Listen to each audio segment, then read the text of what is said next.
Bonjour, alors cette photo a été vue des millions de fois. Non, non, c'est vrai, elle a été vue des millions de fois et en plus depuis pas très très longtemps. Donc c'est cette personne qui s'appelle Damien Rieu, qui est un lanceur d'alerte d'extrême droite et donc qui avait envoyé ce message dans une salle non utilisée du nouveau palais de justice de Paris.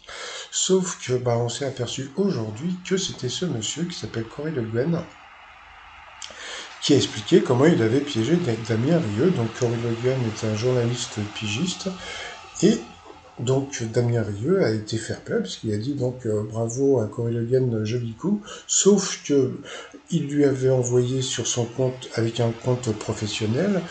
Son erreur a été de croire que vous étiez un journaliste sérieux, etc., etc.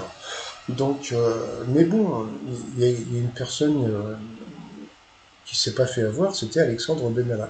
Alexandre Benalla, tout le monde connaissait, c'était le garde du corps de Macron, qui a dit bonjour, c'est un fake grossier et une très mauvaise acteur.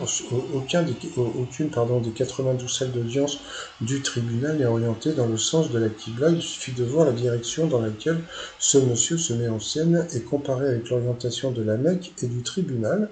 Donc, comme on peut voir, Alexandre Benalla ne s'est pas fait avoir.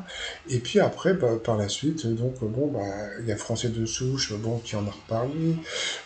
Il a montré ses fringues pour bien montrer que c'était bien lui qui était sur la photo. Donc voilà, donc c'était à la pierre. Et bon, il a terminé en disant une magnifique journée à toutes et à tous, surtout à nos compatriotes musulmans qui depuis des années s'en prennent plein la gueule, etc., etc.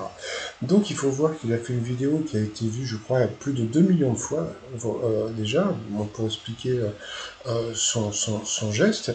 Et puis je me suis posé une question quand j'ai vu ça cet après-midi. Je me suis dit, alors est-ce qu'on va le voir dans Quotidien ou à TPMP? Eh bien c'est TPMP qui a eu droit à la primeur. Voilà, donc il était invité dans l'émission TPMP, donc il a raconté un petit peu pourquoi, comment, etc., etc. Et puis on a appris, grâce entre guillemets à Cyril Hanouna et puis euh, au Twittos, il avait été condamné à de la prison. Pour usurpation d'identité, etc. Mais bon, c'est pas très important par rapport au geste qu'il avait fait. Donc voilà. Et pour finir, Cyril Hanouna est parti sur un jeu de mots que j'ai trouvé assez rigolo, puisque comme son prénom c'était Cory, il a dit qu'il fallait qu'il n'était pas cantonné Cory. Puisqu'il est drôle. Allez, je vous souhaite plein de bonnes choses. Bye bye.